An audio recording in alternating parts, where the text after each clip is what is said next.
Olá pessoal, tudo bem? Eu sou o Vini e esse é o meu curso de Sociologia, o Sociologia em 5 Passos. Nesse curso eu espero fazer uma revisão de toda a matéria sociológica que pode ser cobrada no Enem, que pode ser cobrada no vestibular e ao mesmo tempo mergulhar com vocês nos principais tópicos de estudos sociais.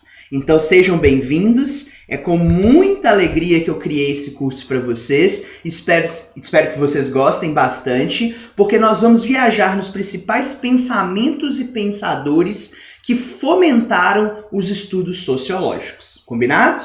Lembrando também que esse é um curso de sociologia básico, totalmente virtual, e que eu espero em 5 módulos varrer com vocês a história da sociologia e os principais temas e as principais discussões feitas pelos maiores sociólogos do mundo. Então ele é um curso bem interessante para mergulhar no conhecimento sociológico que foi feito até os dias atuais, ok? Nossa primeira aula, que é essa que vocês estão assistindo, ela vai explicar como que a sociologia surgiu. Como que teve origem esse estudo sobre o social. E a partir daí, nós vamos desmembrar os grandes pensadores da sociologia, fazendo uma história da sociologia e a história do pensamento sociológico ao longo, principalmente, dos últimos 200 anos, que marcam o período em que a gente estuda essa disciplina chamada sociologia. Bora lá? Vamos começar então, meninos.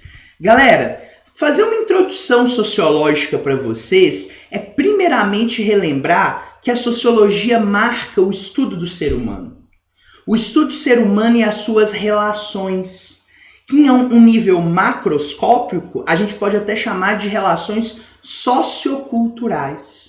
Então, como esse ser humano interage com o meio e com os outros seres humanos, é o que nos interessa observar numa aula como essa, numa aula de sociologia. Então, a gente vai dar uma lupa, um zoom na formação humana para entender como se deu as relações humanas que formaram as relações sociais.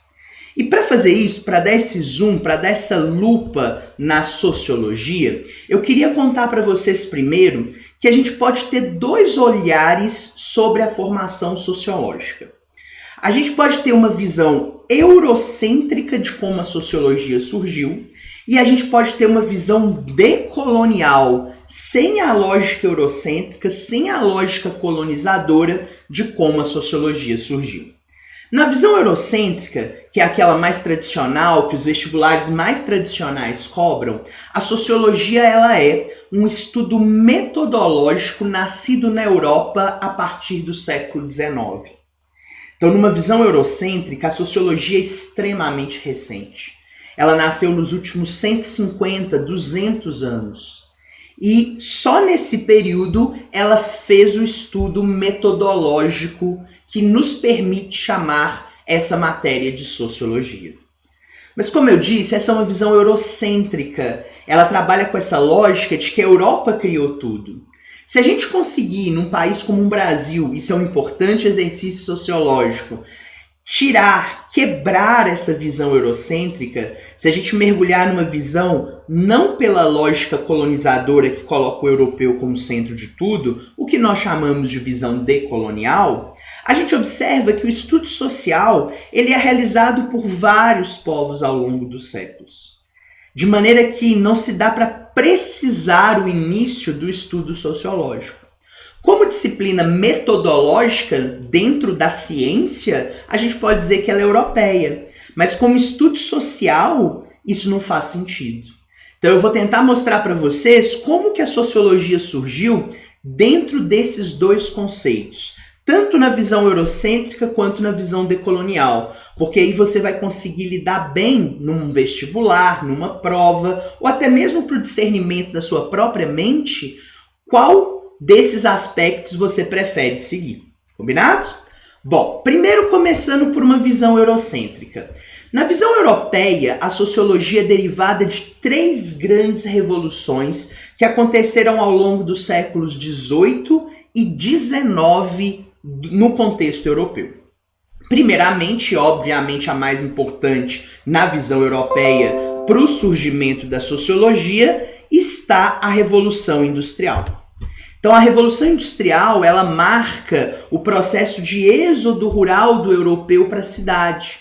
E nesse processo de urbanização, começa a ser importante estudar como nasceu a população urbana de uma cidade.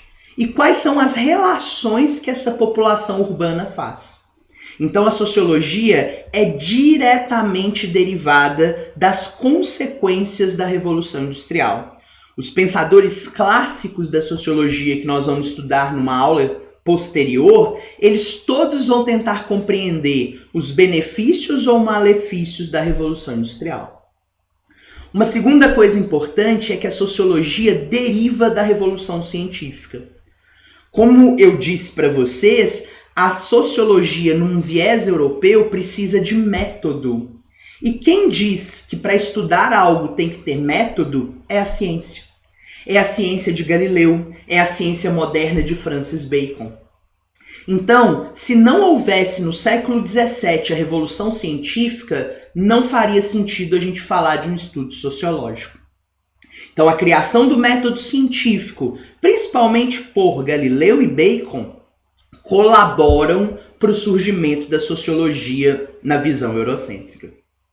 E, sem dúvida nenhuma, a sociologia é fruto de uma revolução liberal. Os maiores autores da sociologia vão tentar entender o fenômeno do capitalismo, que se consolida com a Revolução Industrial. Então, a gente vai ver que Adam Smith, quando ele lança lá em 1776 um livro chamado A Riqueza das Nações, ele consolida na Inglaterra, na França e nos Estados Unidos um modelo econômico da burguesia. E esse modelo é que vai ser estudado no século XIX pelos grandes sociólogos. Ou seja, falar de sociologia é falar da Revolução Industrial, é falar da Revolução Científica e é falar da Revolução Liberal. Cada autor discutindo de um jeito. Marx olhando mais os trabalhadores, Weber olhando mais como que o indivíduo se dá nesse processo, Durkheim tentando conservar os modelos que garantem a coesão social. Tudo isso a gente vai ver, mas sempre ligado às três grandes revoluções europeias do século XIX. Agora, quando a gente decoloniza nossa visão, a gente tira essa ideia branca, europeia, colonizadora, de que tudo nasce dentro da Europa, a gente consegue ver que a sociologia ela nasce no surgimento dos povos. E se a gente acredita pela história que os povos humanos são autóctones da África, ou seja, que toda a humanidade originou-se na África, a sociologia também nasceu ali. E isso é de fácil comprovação histórica quando a gente mergulha nas grandes universidades africanas do século V, VI, como Timbuktu, que era uma cidade de historiadores e de sociólogos, que faziam ali todo o estudo das condições socioeconômicas da África. A questão é que a gente muitas vezes não olha para esse tipo de conhecimento e valida. E também porque, principalmente pós-invasões islâmicas, muito desse conhecimento se perdeu sobre as grandes universidades africanas, os grandes centros de comércio e saber africanos das idades antiga e média. Mas ali a gente já via um surgimento dessa disciplina que eu ensino, que é sociologia. Não em métodos de Galileu, obviamente, porque seria anacrônico, seria tirar do tempo algo que só veio depois e jogar para antes. Mas não é porque não tem o método científico de Galileu que não tenha método. A questão é que é um método de acordo com os valores africanos daquela época. Outra coisa que é muito interessante na visão decolonial é que na visão decolonial não há hierarquia. Ou seja, não há civilização, conhecimento superior ao outro. E aí, dessa maneira, não faz sentido eu falar que só existe sociedade após a formação industrial. E que, portanto, sociologia, o estudo da sociedade, só possa ser feito a partir do século XIX. As comunidades africanas, numa visão decolonial, também são sociedades, assim como as comunidades indígenas, assim como as comunidades aborígenes. E terceiro e mais importante, uma visão decolonial, ela não precisa ter uma noção econômica. Isso é muito do contexto europeu, pensar que só existe sociologia a partir do capitalismo. Isso faz pouco sentido para uma visão decolonial, porque uma comunidade indígena é uma sociedade que não tem ali os princípios do capitalismo estabelecidos naquela sociedade e nem por isso deixa de ser sociedade. Então, uma visão decolonial não vai naturalizar o capitalismo como sistema natural, como um sistema social único em que todas as nações fatalmente um dia desembocarão. A ideia de um Estado burguês funcionando em todas as sociedades não é compartilhada pela visão decolonial. Combinado? Eu ainda vou dar uma aula bem completa de visão decolonial, provavelmente lá no nosso módulo 4, mas eu vou começar pela visão eurocêntrica. E a partir daí, a gente vai questionar essa visão eurocêntrica à medida que os nossos módulos avancem. Beleza? Para a gente começar então, dentro primeiro de uma visão eurocêntrica, para entender a tradição, para depois questioná-la, hoje eu quero apresentar para vocês alguns pré-sociólogos. O que são esses pré-sociólogos? Autores que durante o século XIX foram considerados sociólogos, mas que hoje a gente percebe que o método que esses pensadores usaram para fazer sociologia ou se mostrou falho ou não foi aplicado corretamente. E aí, hoje, em 2020, século 21, década de 20 do século 21, a gente percebe que esse método é falho. Que como na nossa imagem, esse 1 mais 2 deu 4, e não a resposta correta que se esperava. Então essa sociologia que eu vou ensinar hoje, ela é não mais considerada científica. É como se fosse a terra plana das ciências naturais. Um dia já foi considerado ciência, mas com a evolução científica ela deixou de ser. E por quê? Porque ela apresentou um problema metodológico. O método usado se mostrou falho e na ciência é assim, gente. Quando o método falha, a gente tem que descartar a teoria. Vinícius, a gente vai descartar a teoria, por que eu tenho que saber isso? Por quê? Não é porque a ciência desqualifica essas teorias que elas sumiram da sociedade. No senso comum, no boca a boca, ou como a gente chama na sociologia, na visão prescritiva do mundo, que é a visão do senso comum, essas teorias ainda encontram eco. Na visão descritiva de ciência, ou seja, naquilo que tem embasamento acadêmico, não se discute mais isso.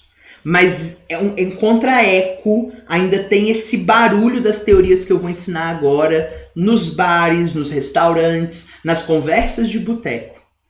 E isso é muito problemático porque as teorias que eu vou ensinar hoje, elas envolvem questões raciais, que influenciam diretamente na relação, principalmente, com pessoas negras, que sofrem muitas vezes de discriminação e preconceito devido à manutenção dessa pré-sociologia.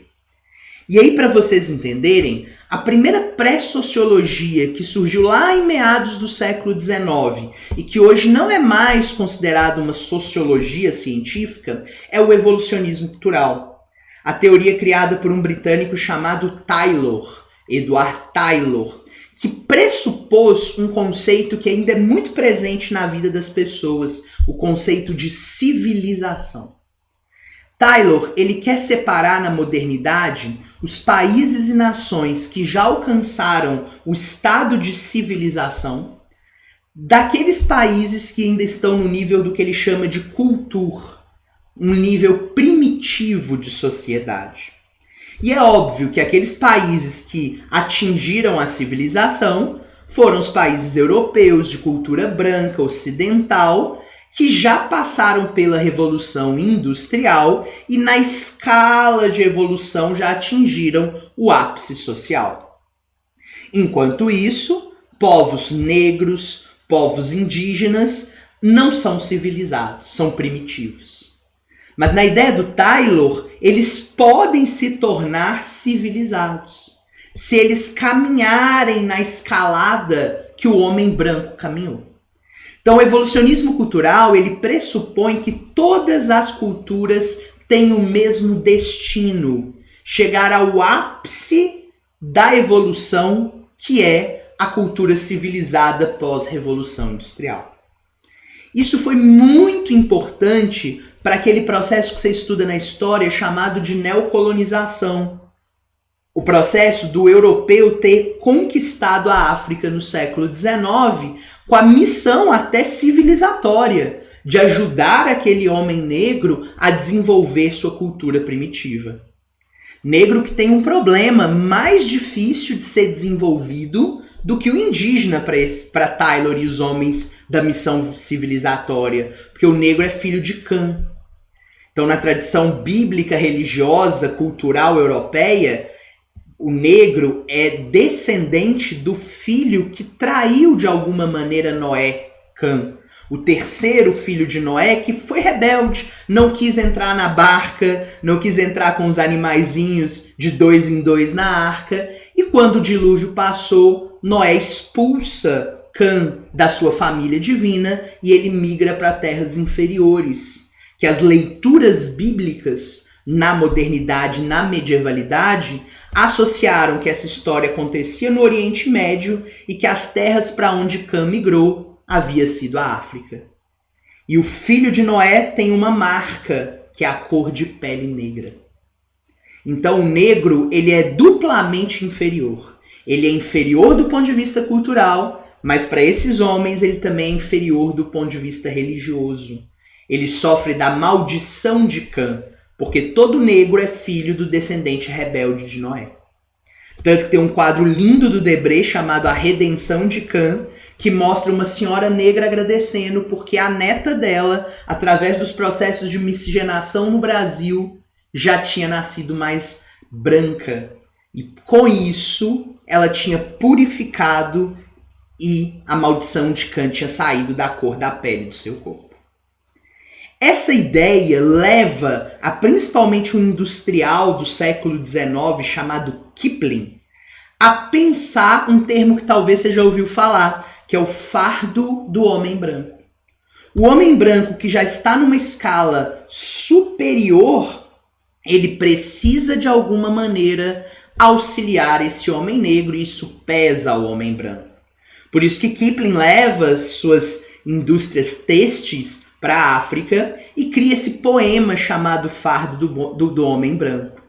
Lembrando também que Kipling é o autor daquele livro que a Disney adaptou, o Mowgli, o Menino Lobo, que mostra muito como esse negro é tratado de maneira inferior. Na imagética de Kipling, o negro é um macaco. Um macaco que agora veste roupa, veste terno. Nas suas imagens do século XIX, então, ele evoluiu. É interessante pensar isso, né? Como que a imagem de Kipling, talvez esse nome você associe a alguma coisa que você conheça, ainda está eternizada através do Mowgli, através de homenagens de indústrias atuais a esse autor, que mostram que isso é muito introjetado na nossa cultura. Quando a gente tem uma sociedade dizendo que o negro precisa evoluir para se tornar civilizado, a gente está falando de um racismo estrutural.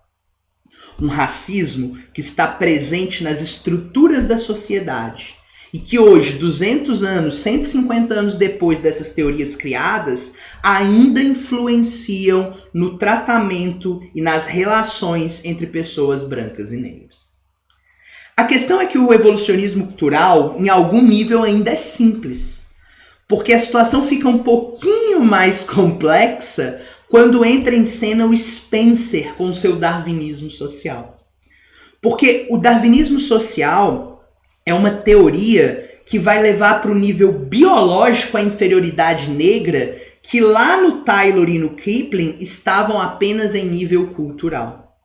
E o Spencer vai começar a criar métodos ditos científicos, como a craniometria e a frenologia, para estudar os ossos de pessoas brancas e pessoas negras, tentando provar que o branco é superior ao negro. Então ele media, por exemplo, num grupo controle de 10 pessoas, o cérebro, o crânio dessas pessoas.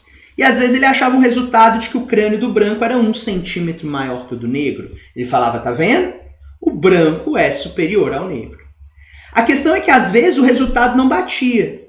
Às vezes, naquele grupo que ele estudava, o crânio do negro dava superior, o resultado era aleatório. Mas aí ele ia investigar a vida do branco. E ele falava assim, olha, esse branco tinha uma capacidade intelectual menor. Mas ele virou advogado, engenheiro, médico, enquanto que o negro virou trabalhador manual. Ou seja, não importa o que ele encontrava, ele dava um jeito de justificar que o branco era superior ao negro. E a frenologia também foi usada por alguns países no século XIX para justificar a manutenção da escravidão por um argumento economicista. Como o negro tem ossos maiores no corpo, na visão do Spencer, eles são melhores para trabalhos manuais. Se eu substituir a mão de obra negra escrava pela mão de obra branca, o PIB do meu país vai diminuir. A economia do meu país, que foi sustentada na escravidão, vai quebrar. Quando isso acontece, gente, nós estamos falando de um racismo institucional. Um racismo que chegou à instituição ciência. E da ciência vai se alastrar para a polícia, para o Estado, para a economia. Então, além de estar na estrutura de formação da sociedade, o racismo do darwinismo social, ele também foi institucionalizado no século XIX, gerando o nosso nível mais complexo de teoria pré-sociológica, que é o racismo científico. Liderados ali principalmente na Itália, na Europa, por Cesare Lombroso e nos Estados Unidos por Robert Knox. Lombroso, esse da imagem, ele criou a criminologia, uma disciplina do direito que até hoje é muito estudada, não mais no formato que o Lombroso criou, mas que nasceu da tentativa do Lombroso tentar provar que negros possuem maior tendência de cometer crimes. Ele fez um estudo nas prisões italianas e percebeu, se ele fosse fazer no Brasil ia achar a mesma coisa, que a maioria das pessoas que estão presas são miscigenadas ou negras, pardos ou negros. Só que a resposta científica que ele encontrou para isso foi uma tentativa de naturalização, de que o homem negro, a mulher negra, tem maior tendência de cometer crimes. E isso ele criou algo muito, muito complexo na sociedade, que é a ideia de, principalmente, que o policial, sabedor de que o negro tem maior tendência de cometer crimes, pode fazer uma polícia preventiva. Abordar negros de maneira diferente do que ele aborda brancos, porque ele sabe que aquele negro tem maior tendência de ser criminoso. Isso gera um problema social gravíssimo, até hoje no nosso país, que a polícia estudou Lombroso por muito tempo, no século XX, e que ainda tem introjetado essa lógica do racismo científico de Lombroso nas instituições brasileiras. Piora quando Knox cria o malthusianismo racial, o cruzamento das teorias de Malthus, que previa que a população crescia em número absoluto, não dando comida para todo mundo, né? Aquela ideia de que vai faltar alimento. E se nós temos uma crise de superpopulação, com a produção não dando conta disso, na visão de Malthus, o Knox propõe que os criminosos paguem e não os homens de bem. E, pegando a teoria de Lombroso, os criminosos são os negros. Então, se alguém tem que se sacrificar para o futuro da humanidade, são os inferiores negros, os homens que não são de bem. E aí, Knox, que é um dos idealizadores da Ku Klux Klan, propõe literalmente que negros sejam exterminados pela crise de superpopulação. Isso dá origem à Ku Klux Klan, isso dá origem a toda a lógica do apartheid na África do Sul. Isso também tem raízes no Brasil, O racismo científico tá muito ligado à Guerra do Paraguai no Brasil, onde, de alguma maneira, os negros foram convidados para a guerra para serem bucha de canhão. Não para voltarem alforriados, como foi a promessa, mas para morrerem no Paraguai e isso purificar, na visão científica da época, a população brasileira de pessoas negras. Isso também deu origem, no início do século XX, à política de eugenia, tão bem usada por Hitler nas suas ideias purificacionistas que levaram ao extermínio de negros, judeus, homossexuais, ciganos, né? O Brasil também fez uma política eugênica forte. Em 1917, houve o primeiro Congresso Eugênico Brasileiro, em que nós tentávamos pensar medidas no Brasil para purificar a razão, para purificar o gene, para purificar a raça. E algumas medidas, por exemplo, de miscigenação foram pensadas aí. Que o homem branco poderia, por exemplo, ter filhos com mulheres negras. Isso colaborou muito para a hipersexualização da mulher negra. A ideia de que a mulher negra é boa para a cama, ela só não é boa para construir a família. E o homem branco não precisa casar com uma mulher negra, ele pode só ter um filho com ela num carnaval, por exemplo.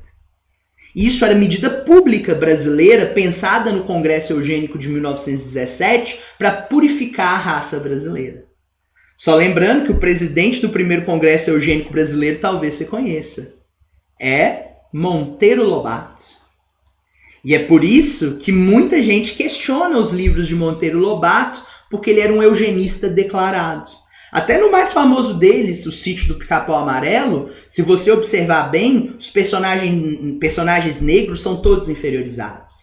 A protagonista criativa branca é Narizinho, ela tem nariz arrebitado de branco. A tia Anastácia é uma ótima cozinheira, mas quem cria as receitas é a Dona Benta, porque a branca pensa, a negra executa. Além dos personagens negros terem deficiências morais declaradas. O Saci, um dos nossos maiores patrimônios folclóricos brasileiros, no sítio é ladrão. O Barnabé tem problemas, a Cuca é malvada, então você destrói o folclore brasileiro em prol da cultura branca, propriamente no sítio do Pica-Pau Amarelo. Pensando nisso, e para a gente caminhar para o fim da nossa aula, a última pré-sociologia que eu vou explicar é a teoria positivista. E aí ela não entra, e o problema dela não tem a ver com as questões raciais, e ela, inclusive, o problema do positivismo não é ter um método, porque o positivismo tem um método que foi muito usado. Vou explicar quando chegar no final por que o positivismo hoje tem características pré-sociológicas para nós na sociologia. Mas só para contar um pouquinho, o positivismo foi uma corrente criada no final do século XVIII, quando ainda haviam monarcas no poder. Ou seja, quando o absolutismo ainda preponderava principalmente na França. E o positivismo nasceu como uma oposição à ideologia iluminista do século XVIII, que com Voltaire, Rousseau, Kant, na Alemanha, valorizava uma plena liberdade do sujeito. E para o positivista, essa plena liberdade ela pode gerar um prejuízo à coesão social. Um prejuízo ao controle social, fazendo um excesso de liberdade individual, fazer as coisas saírem do controle. Então, esse cara que eu coloquei aí ainda não é Augusto Comte, porque no século XVIII, quem idealizou o termo positivismo foi um francês chamado Saint-Simon. E ele pensou o positivismo primeiramente para preservar as instituições sociais que, na visão dele, estavam ameaçadas pelo poder liberal do iluminismo. A questão, gente, é que esse positivismo não frutificou. Porque ele não teve apoio da camada que estava em crescimento na época, que era a burguesia. A burguesia, no século XVIII, ela não estava no poder ainda. Quem estava era o absolutismo. Então a burguesia ela funcionava como uma camada revolucionária. E ela não queria manter as instituições sociais, ela queria quebrar as instituições sociais. Ela queria quebrar a monarquia. Então é por isso que o positivismo no século XVIII do Saint-Simon não consegue alcançar êxito. Já no século XIX, aí sim com a figura de Augusto Comte, o grande idealizador do movimento positivista no século XIX, a burguesia já tinha conquistado o poder com as revoluções francesas, as revoluções liberais na França de 30 e 48. E aí quem ameaçava a manutenção do poder era o proletariado, principalmente derivado da Revolução Industrial, que fazia movimentos de quebras às máquinas, o cartismo, o ludismo, e exigia uma maior liberdade, inclusive financeira, de trabalho. A questão é que agora uma doutrina que preserva o controle social, como é o positivismo, vai ser uma forma que a burguesia encontra de preservar a ordem das fábricas.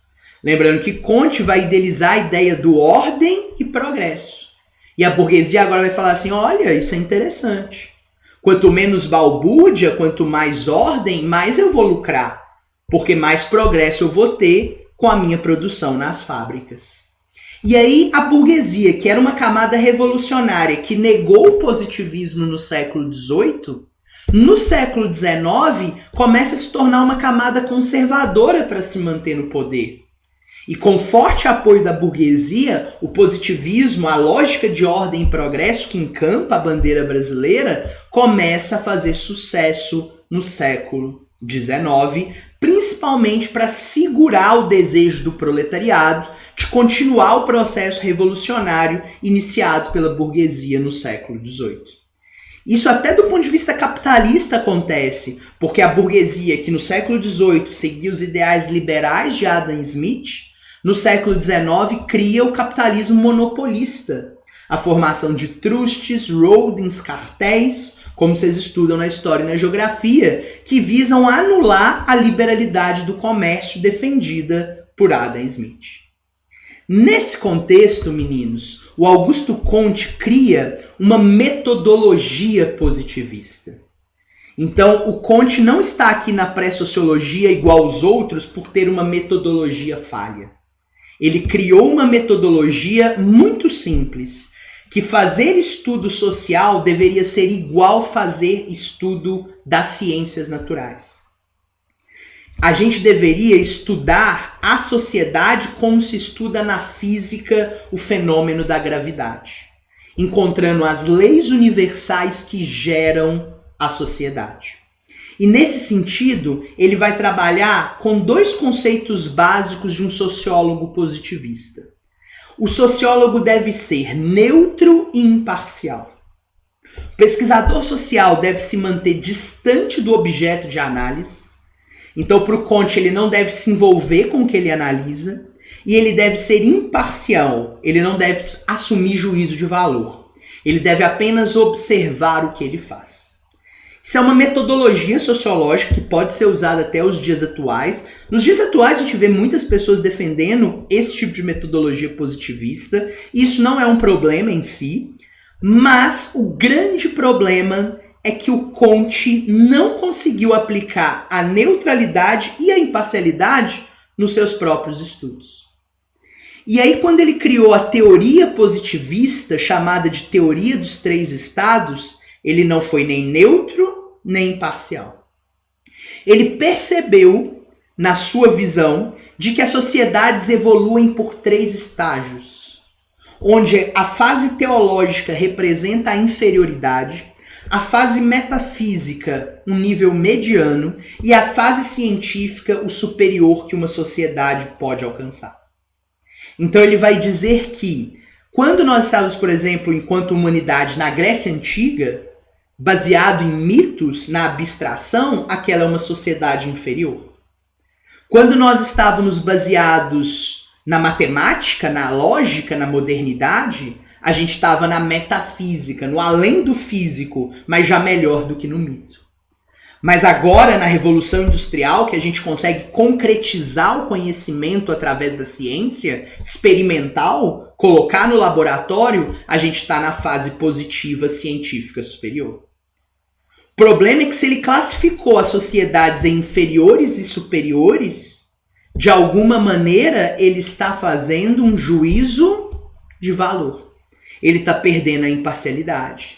E ao dar exemplos do que seria inferioridade, superioridade, ele mais uma vez não está sendo imparcial. Ele não está só anotando o que é, sem julgar. Ele está dizendo isto é inferior, isto é superior, essa sociedade é atrasada, essa sociedade é evoluída.